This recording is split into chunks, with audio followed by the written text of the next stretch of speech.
I'm a first gen student, and so I really had no idea what I was getting myself into, quite honestly.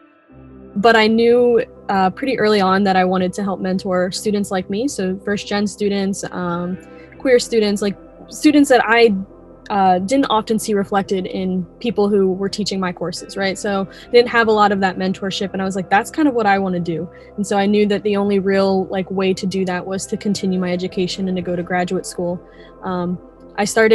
I got my master's at UMass Boston, and so while I was there, I realized quite quickly that there was just a lack of research in rural areas. And so while I was at UMass Boston, I was like, I think I need to go to a school that's going to allow me to focus on rural populations. And so I also really liked that WVU is a land grant and a public university. So all of the schools that I've graduated from have been public schools. And so I really very much like that there's that idea of giving back to underserved communities.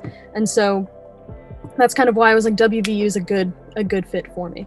I had a reading list, I had my comps, like everything felt like it was very much like, this is what I'm doing, this is how I'm focused. And then I was like, but what if I can't wait around to figure out when I can go interview these communities and be in these communities in the way I want to research them. So like for me, it very much changed my entire research path, which is probably for the better, but it was a pretty big shift. As far as like a student, I think for me, I'm a little bit luckier because I'm a fourth year. So I kind of already have the community and the connections that, you know, I've built for the last 4 years. So like I have a strong connection with my cohort. I have a strong connection with the cohorts above and below me.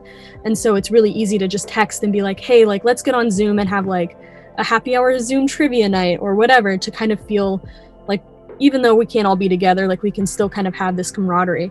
Personally, I have really heavily leaned on the Caruth Center. And so everyone I talk to, I'm like, you need to use the Caruth Center, like they will help, and it's good. Like you need to talk about these things because grad school is stressful enough, and then grad school during a pandemic is just, you know, no one's prepared for that type of stress. So I think 100% the Caruth Center is, I can't speak highly enough about it, honestly. Staying flexible and open to opportunities, and thinking about really how something might change, but that's okay, because you can still make sure that you are going to be on the path that you need to be on to kind of get your end goal. This has bigger implications.